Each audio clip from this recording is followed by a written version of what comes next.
අපි අද ඇවිල්ලා ඉන්නේ කුරේරා වෙද මහත්මයාගේ ගෙදර. මෙතුමාගේ පදිංචිය වෙද නිවස තියෙන්නේ වටවන මුගුණු වටවන හලාවත ප්‍රදේශයේ වටවන මුගුණු වටවන කියන ලිපිනේ.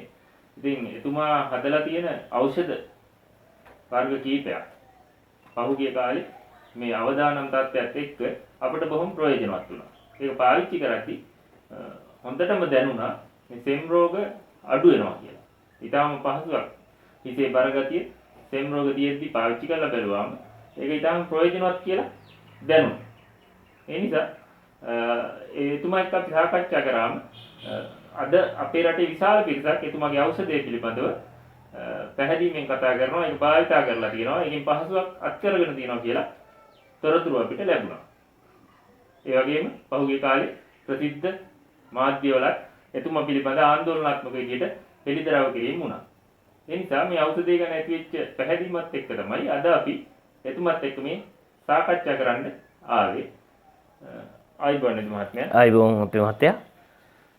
ඉතින් දැන් මේ ඔබතුමා හදලා තියෙන ඖෂධ වර්ග අපි පාවිච්චි කරා. එහෙමයි. මේ පාවිච්චි කරපු ඖෂධ වල ඇත්තටම පැහැදිලිවම ගුණයක් තියෙනවා, පහසුවක් තියෙනවා කියලා අපිට පේනවා. එහෙමයි. ඒකට මොකක් අරමුණු කරගෙනද මේ ඖෂධ වර්ග සකස් කරේ? අපේ මහත්තයා මම වෙදකම් කරගෙන යන අතරවාරදී මට අපි මේ මාර්තු මාසෙදී එකපාරම මේ වසංගත රෝගයක් අපිට ආවනේ. මේ වෙනකොට අපි පාරම්පරික හෙළවෙද්දු හැටියට හැම දෙයකටම නොසැලී සිටින්නට අපි එදත් අරමුණු කරගෙන හිටියා, අදත් අරමුණු කරගෙන ඉන්නවා. ඒ වගේ මේ වසංගත රෝගයට මම නිසියාකාරව මොකක්ද කියලා හොඳට පිරික්සීමකින් බැලුවා. බලපුවාම සෙන්කාස වඳුරු වසංගත රෝගය. මේකෙන් තමයි මේ මිනිස්සු මිය ඇදෙන්න පෙරබෙන්නෙත් දුක් විඳින්නෙත් මේ රෝගකාරකේ. මොකද ඒක මට හොඳටම පැහැදිලි වෙන්නේ මම සෙමට වෙදකම් කරන හොඳ වෛද්‍යවරයෙක් හැටියට මම ප්‍රසිද්ධියක් කුසලනවා මේ පුත්තලම කුරුණෑගල දිස්ත්‍රික්ක දෙකේම ඕන සෙන්කාස වඳුරු වසංගත රෝගයකට මුහුණ දෙන්න පුළුවන් ඖෂධ හැකියාව මංගාව පරණ සංගතක තියෙනවා. ඒ වගේම කළ පුරුද්ද දැක පුරුද්දෙන් මම ප්‍රගුණයි මේ සෙම රෝගයට. ඒ වෙනකොට මම මේ බේත් දෙකක් මම හැදුවා. එකක් මම මේ පැහෙන උණු වතුරට දාලා වහලා පෙරලා පොණ්ඩ තියෙන මෙන්න මේ බේත් එක අපේ මහත්තයා. ඒකෙන් මේකේ එතකොට මේ කාස රෝගය සෙන්කාස වඳුරු වසංගත රෝගය බෝ නොවෙන්න. ඒ කියන්නේ මේ අපි ජනයා බේර ගන්නටයි මේ මම මේක අරමුණ කරන්නේ. නැතු මේක වෙන කිසි අරමුණක් නැහැ. කවුරු හරි රෝගයකින් සුවපත් වෙනවා නම් ඒක තමයි මට තියෙන උතුම්ම සම්පත. මේ බේත අති ප්‍රබලයි. ඕනම සෙන්කාස වඳුරු වසංගත රෝගේ හැදිච්ච ඇදුම ඊලය ආපු ඕනම අවස්ථාවකදී මේක මීපැණියෙන් අනලා දිවේ තිබ්බනම් අනිවාර්යයෙන්ම ඒ මිනිස්සයා සුවපත් වෙනවාමයි. මේක සක්සෝදක්සේ පැහැදිලි. මේක ඉතින් මං ඊටාම කාරුණිකවත් කියන ඕනම කෙනෙකුට ගෙනහිල්ලා අත්දා බලන්න කියලා මං කියනවා. මගෙන් ඇවිල්ලා ඉල්ලන් යන්න මං ඕනම වෙලාවක දෙනවා. මේක වෙදකම අපි කරන්නේ සත්භාවයෙන් සත්ක්‍රියාවක් වශයෙන් විතරයි මම මේ වෙදකම කරගෙන යන්නේ. එදත් කෙරුවේ අපි එහෙමයි අදත් කරගෙන යන්නේ. ඒ වගේම මම තව එකක් හදලා තියෙනවා අපේ මාත්‍යට කියන්නේ මේ තෙල. මේ තෙලෙන් පිටල ඕනම ඔක්සිජන් දෙන්න උවමනා වෙන්නේ මේකේ තෙල් බින්දු දෙකක් තුනක් අරගෙන පපුවේ මෙහෙම මෙතන මරණිල පහක් තියෙනවා. මරණිල පහේ ගෑවනම් ඕන හුස්ම ගන්න බැරි රෝගියෙක් සුවපත් වුණා. ආයේ මුකුත්ම කරන්න ඕනේ නැහැ. මේ බේත් තුන අපේ මහත්තයා මම මේ සුවහසක් ජනයා මිය පරලව යනවා විඳවනවා. ඒකට මට පුළුවන් ප්‍රමාණයෙන් තමයි මම මේ බේත හදලා තියාගෙන කරගෙන යන්නේ. මේ වෙනකොට මම මාර්තු මාසයේ ඉඳලා මේ දක්වා මුළු ලංකාව පුරාම මේ බේත් එක කැමති මිනිස්සෙකුට ඇවිල්ලා මංගාව අරන් යන්න සම්පූර්ණ නිදහස දීලා තියෙනවා මම. ඕනම කෙනෙක් ඇවිල්ලොත් බාල මහලු සියලු දෙනාම ඇවිල්ලොත් දෙනවා. මේ බේතේ තව අපේ මහත්තයට කියන්න වටිනාකමක් තියෙනවා. මම මේක හොද්දටම සර්ච් කරලා ඒ කියන්නේ අපි පරීක්ෂා කරලා හදපු ක්‍රමය කියන්නේ ගැබ්බර අම්මෙකුට දෙන්න පුළුවන්. කිරි දෙන අම්මෙකුට දෙන්න පුළුවන්. දරුවෙකුට දෙන්න පුළුවන්. අන්න ඒකයි අපි මේ දේ වටිනාකම කියලා කියන්නේ. වයස ભેද පික්සියම් පරහක් නැතුව නොය අපි මේ බේත හදලා තියෙන අපේ මහත්තයා. දැන් මේ ඖෂධයේ දැන් විශාල පිරිසක් මම දැනුවත්ව භාවිතා කරනවා. එහෙමයි. ඔබතුමා හිතන විදිහට දැන් කොච්චර විතර ප්‍රමාණයක් පිරිසක් මේ බෙහෙත ඔබතුමාගෙන් භාවිතයට අරන් යන්නේ? ලක්ෂ 4කට එහා. ලක්ෂ 4කට එහා මේ ලංකාවාසී ජනයා අරගෙන ගිහිල්ලා පාවිච්චි කරලා තියෙනවා. මම ඒ සියලුම දෙනාට හරි ආදරෙයි. මොකද ඒ සියලුම අයගේ ප්‍රතිචාරය තියෙන්නේ අපේ වෙද මහත්තයා මේක මොනවා වුණත් මේකේ තිබිච්ච මගේ තව සෙම රෝග ටික, පීනස් රෝග ටික ඒව හොඳ වුණා. එහෙනම් මේකෙන් මට තව එකක් දෙන්න කියලා ඉල්ලගෙන යන්ටයි මං ගාවට එන්නේ. ඉතින් ඒක මං හරි ආදරේ. භක්තියෙන් ඇතුව ඒ කෙනාට එකක් ඉල්ලන්න ආපුවම මං දෙකක් දීලා අරිනවා.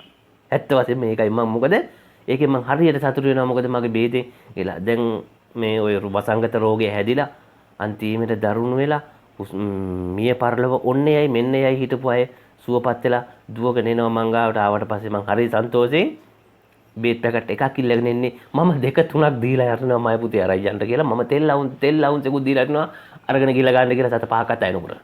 තනිකරම නිකන් තෙල් ලවුන්ස දෙනවා අරගෙන ගිහලා මේකත් පාවිච්චි කරන්න කියලා. ඒ අතර වලට වහලා බලනවා මයි පුතේ මොකද තියෙන අමාරු ටික කියලා. අමාරු ටික කියලා බලලා මෙන්න මේක කරමු කියලා. ඉතින් ඒගොල්ලෝ දැඩි විශ්වාසයකින් යුතුව කරගෙන යනවා. දැන් ඔබතුමා හිතන විදිහට මේ දේශීය වෛද්‍ය ක්‍රම දැන් ලෝකේ දවසින් දවස අලුත් ලෙඩ රෝග වසංගත එනවා. එහෙමයි.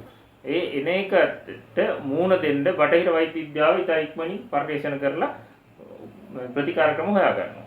ඒ දේශීය වෛද්‍ය ක්‍රම දැන් ඔබතුමාගේ දේශීය වෛද්‍ය පරම්පරාව එක්ක ආයුර්වේදේ මොකක්ද මේ කියන දේවල් වලින් මේ වගේ වසංගත අවස්ථාවකට මූණ දෙන්න මොනවද තියෙන ක්‍රමවේද? අපේ හරි ශක්තිය මේ අපේ හෙළවෙදකම කියන එක.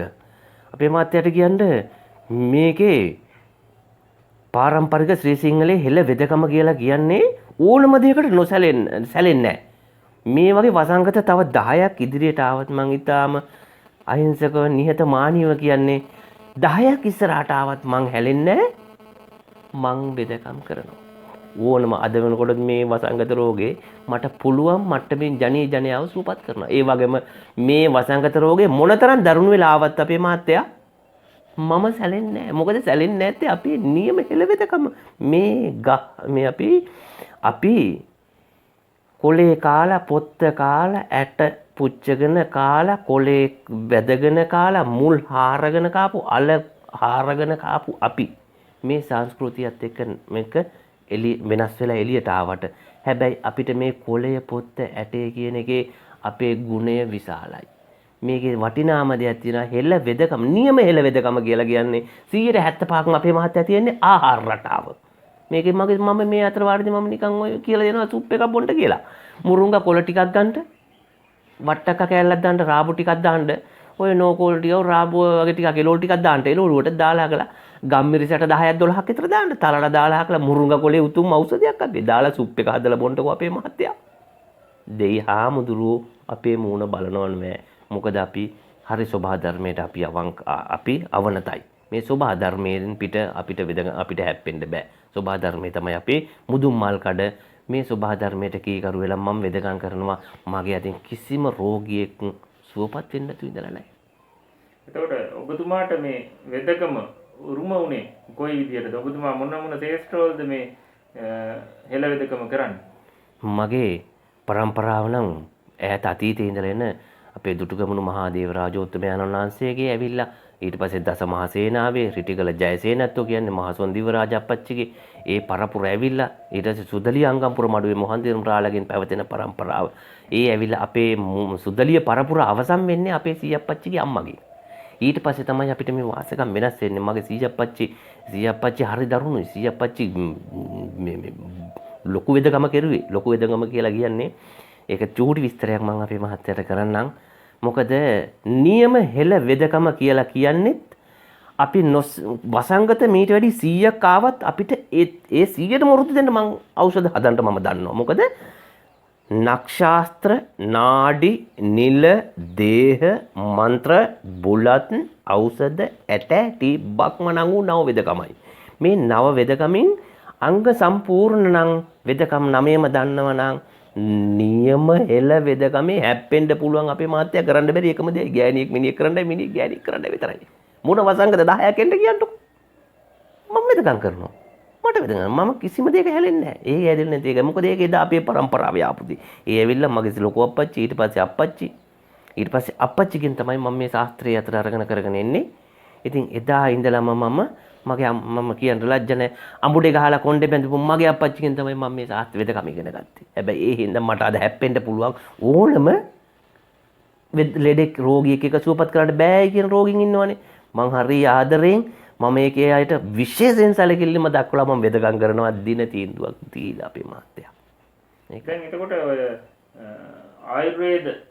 ආයුර්වේදය සහ හෙළ වෙදකම කියන දෙක සමානයිද වෙනස්ද? එහෙම තියෙනවා. අපේ වෙනස් අපේ මේ මහත්තයා අපි ගාව කවාත අරිෂ්ඨ කවාත අපි පාවිච්චි කරන්නේම නැහැ. අපි රස බේත් කියනවා අපි පාවිච්චි කරන්නේම නැහැ. ආයුර්වේදයේ තියෙන්නේ ඒවා. අපේ මොකද ප්‍රධානම දේ මුදුන් මල් කටයි ධාන්‍ය වර්ග 32 යට ඇටි වෙදකම. ධාන්‍ය වර්ග 32යි. ඒක අපේ අනිත් එක තමයි අපේ කුඩු බඩු ටික අපේ මහත්තයා. මේ තමයි අපේ රත්තරන් ඖෂධය අපේ ශක්තිය ඖෂධය. කුස්සිය කියන්නේ අපේ ඖෂධ ගබඩාවක්. මෙන්න මේක අපේ යදී. මම නිකමට අපි හදන ඖෂධයක් කියන්නම්. මං හදන ඖෂධයක්. කරපිංච ගොරක සුදු ලුණු අමු ඉඟුරු රතු ලුණු එන්සල් කරාම් නැටි කුරුඳු පොතු සීයඹලා ලුණු. දස වැදෑරුමට මම බේතක් අඹරනවා. බලන්න කුස්සිය නේද දෙයියනේ. මේක මම දෙනවා වාත බඩේ ආම ජීරණ ආම වාත එතකොට ગેස්ට්‍රයිටිස් ඇතුළු සියලු වාත රෝගට. ඇයි මේක ඇතුළේ ලෙඩ රෝග 10ක් නිරාවරණය වෙලානේ අපේ මහත්තයා. ඉතින් මේ වේද අර අපි දෙගොල්ලෝ අතර වෙනස තියෙන වෙන දෙයක් නෑ. අර ගොල්ලෝ ලෝහ භස්ම යකඩ භස්ම කී එක එක දේවල් ඔය මේ කවාත අරිෂ්ඨ කී පාවිච්චි කරනවානේ. දැන් අපි ගාව ඒවා මුකුත් නෑනේ. අපි කිසිම දෙයක සම්බන්ධයක් නෑ. ඒවා අපි ඇත්ත වශයෙන්ම අපේ මහත්තයාට කියන්නේ ඔය දන්නේ නැහැ මම. මං අරිෂ්ඨ කියලා දන්නේ නැහැ. දන්නේ නැති දේ දන්නේ නැහැ. කවාත ගැන මොකද කියන්නේ? ඔය ලෝහ භස්ම යකඩ ලෝහ මොනවද කියන්න මම දන්නේ නැහැ. මොකද මං එදා ඉඳලා පාවිච්චි කරුවේ නැහැ. මං අවුරුදු 15 ඉඳලා වෙදකම් කරනවා. එදා පාවිච්චි කරුවේ නැහැ. අද පාවිච්චි කරන්නේ නැහැ. මට හෙට පාවිච්චි කරන්න උවමනාවකුත් නැහැ අපේ මහත්තයා. මගේ මේ අපේ ආහාර රටාව තමයි හෙළ වෙදකමේ 75%ක්ම මූල ධර්මෙ වෙන්නේ. මූල ධර්මේ ආහාර රටාවයි. ආන් ඒකයි අපි ආයුර්වේදය අතරේ වෙනස තියෙන්නේ. අපි හැම විටම කැඳ වර්ග පාවිච්චි කරනවා අපේ වටිනා කියන කැඳ වර්ග සුප් වර්ග. එතකොට ඒ වගේ දේවල් අපේ ශක්ති ගන්න පුළුවන් ඇඟට ශක්තිය කරගන්න. මේකට කතාවක් කියනනේ මම අප්පච්චි කියලා තියෙනවා. වරිච්චිය හොඳ නම් මැටි ගහලා ගත්ත හැකි කියනවා.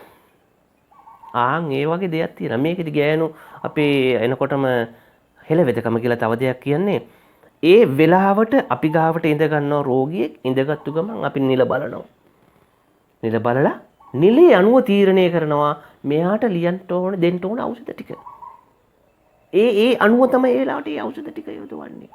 එතකොට ඉතින් අපි මේකේ අපේ කතාවල් එනවනේ ඇල්ල මැල්ල කොළ ගඳ පානා කොළ හීම් පිට්ටු කොළ පිරිමින්ටයි බොල පිරිමින්ටයි. ආන් ඒකේ ඇතුලේ ඖෂධ රටාවකුත් එක්ක ක්‍රමවේදයක් ඈ. එතන කරවිල තෙරවිල තෙරික්කු පුඤ්ඤං එල්හාලේපත් ගෑනුන්ටයි බොල ගෑනුන්ටයි. ආන් ඖෂධ රටාව මෙන්න දෙකට බෙදිච්ච හැටි අපේ ඖෂධ රටාව.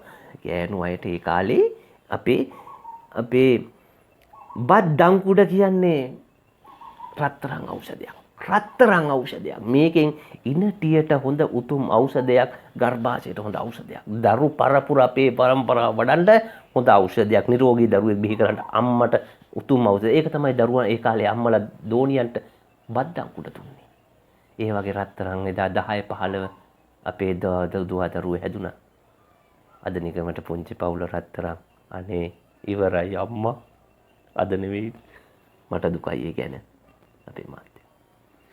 හොඳයි දැන් අපි ඕනෑම වසංගත තත්ත්වයක් තියෙද්දි පහුගිය කාලේ වසර ගණනාවක් මගේ වයස ජීවිත කාලය ඇතුළත විවිධ යුගවල විවිධාකාරී වසංගත ඇවිල්ලා තියෙනවා. එහෙමයි. ඒවට බටහිර ඖෂධත් එනවා පරිශන ක්‍රමත් එනවා පරීක්ෂා කරන්න රුධිර පරීක්ෂාවන් වෙනත් පරීක්ෂාවන් එනවා. ඒ බටහිර ඖෂධත් ගන්නවා ඉන්ජෙක්ෂන් ගන්නවා. ඒ ගන්න ගම අද මේ මොහොතේ මේ දිනවල තියෙන වසංගත තත්ත්වෙදී අපේ රටේ ජනතාව බටහිර ඖෂධ පාවිච්චි කරන ගම දේශීය විවිධ ප්‍රතිකාර ක්‍රමත් එහෙමයි මේ කරමින් පවතිනවා. ඔව්. ඉතින් අපි දුම් මුට්ටි අල්ලනවා කියලා කියනවා නේද? යකි ආරංකොල ඒ වගේ ඖෂධ වර්ග පාවිච්චි කරමින් අපි වාෂ් පාලනවා. සමහර අය නිකම් මුණු වතුර වාෂ් පාලනවා. මේ වගේ විවිධ අත් දෙහෙත් ක්‍රමත් පාවිච්චි කරනවා. බටහිර ඖෂධ විතරක්ම නෙමෙයි. ඉතින් මේ අපේ කුරේරා වෛද්‍ය මහත්මයාගේ මේ ඖෂධ වර්ග මේවා දේශීය ඖෂධ. එතුමා මේ ඖෂධ පාවිච්චි කරන්න දීලා විවිධ අය කියනවා මේකෙන් සුව පහසුවක් දැනුණා කියලා. එහෙමයි.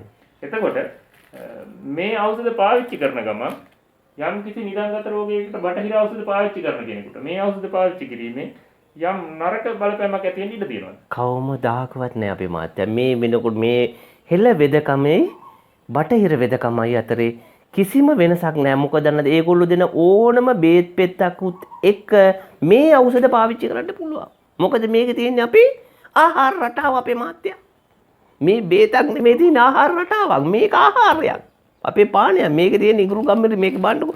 මේකේ බලන්න කොත්තමල්ලි මේකේ තියෙන මේ කොත්තමල්ලි ඉඟුරු ගම්මිරි තිප්පිලි එන්සාල්. අපේ හොද්ද ආහාරය.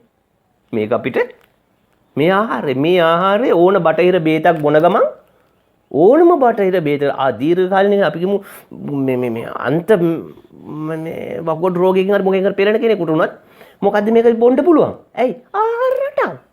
වෙනසක් නැහැ. එහෙනම් මේකේ තියෙන්නේ අපේ මහත්තයා ඒ වගේම ආහාර රටාවක්. මේක ඇතුලේ තියෙන්නේ මේ මේක බලන්නකො මේකේ තියෙන ඉඟුරු ගම්මිරි තිප්පිලි මේ උළුහාල් ඒ වගේ. උළුහාල් මේවා අපේ ඖෂධ. මේකේ වෙනස තියෙන්නේ අපේ මීපැණි ඕනම අවස්ථාවකදී ඕනම බටහිර බේතක බොනකොට පාවිච්චි කරන්න පුළුවන් දෙයක් මීපැණි. මේක කියලා වෙනම නවීන විදිහට බේතක් නෙමෙයි. මේ ආහාර රටාව. ඒකයි මම අපි කියන්නේ. අපේ අද්බේත් ඔබතුමා හරියටම හරි. මම හරි ආදරේ වචනයක්.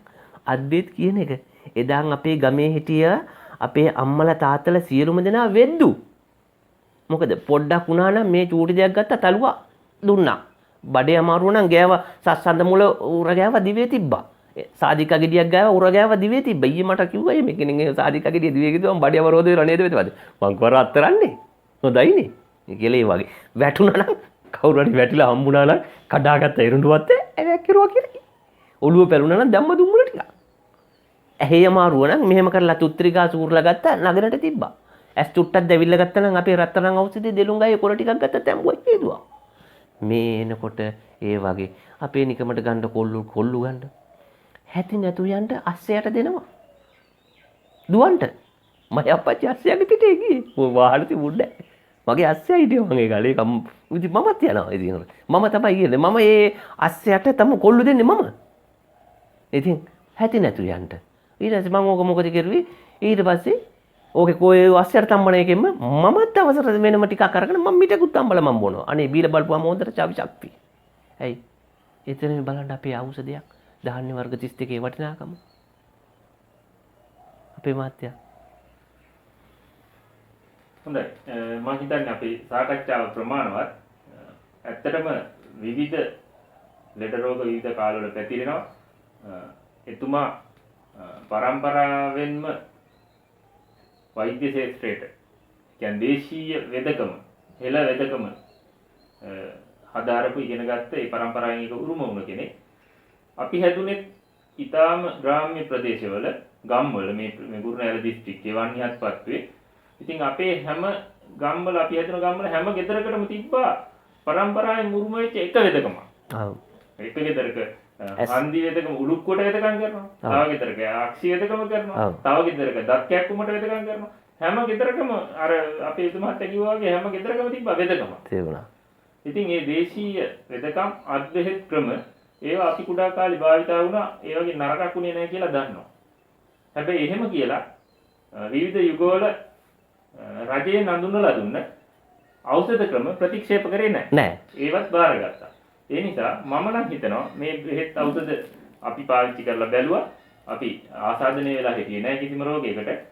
නමුත් ශරීරයේ විවිධ අපහසුතා විවිධ දිනපතා ඇති වෙනවා. අපි පැත්තට තෙමුනාම දූවිල්ලට නිරාවරණය වුණාම හිත බරගතිය සෙම් රෝග ඇති වෙනවා. ඒ ඇතිවෙච්ච අවස්ථාවල අපි මේ ඖෂධ පාවිච්චි කරලා ගුණයක් දැනුව නිසා යම් විශ්වාසයකින් තමයි මේ බෙහෙත් ගැන කතා කරන්න අපේ වෛද්‍යතුමා හම්බෙන්න ආවේ.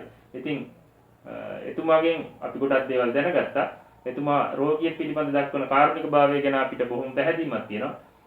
එහෙමනම් ඉදිරියට ඔබතුමාගේ මේ වෛද්‍ය වෘත්තිය හරහා රටේ සුවහසක් ජනතාවට සේවය කරන්න දීර්ඝායුෂ ශක්තිය ලැබෙන්න කියලා ප්‍රාර්ථනා කරනවා. අපි එහෙමනම් මේ වැඩසටහන මෙතනින් අවසන් කරමු. ඔබතුමාට නිරෝගී සුව සම්පන්නිය උදා වේවා පුතේ. තෙරුවන් සරණයි.